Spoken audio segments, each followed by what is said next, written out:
সালাতে দোয়া কবুল হয়। সালাতে দোয়া কবুলের 3 জায়গা।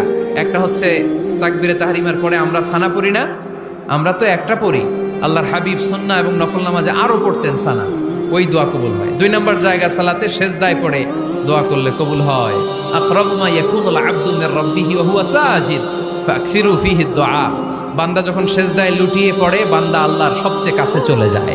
তা কিন্তু বিশ্বনবী বলে, সেজদাটা তোমার রবের কুদরতি পায়ের উপরে পড়েছে। সেজদায় পড়ে দোয়া করেন।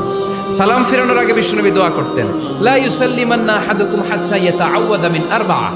আল্লাহর হাবিব বললেন, 4 জিনিস থেকে পানাহ না আছে আমার কোন উম্মত যেন সালাম না ফিরায়। তারা যেন পড়ে, আল্লাহুম্মা ইন্নী আউযু বিকা মিন আযাবিল কবর, আউযু বিকা মিন আযাবি জাহান্নাম, আউযু বিকা মিন ফিতনাতিল মাহইয়া ওয়াল মামাত, আউযু বিকা মিন ফিতনাতিল মাসিহিদ দাজ্জাল।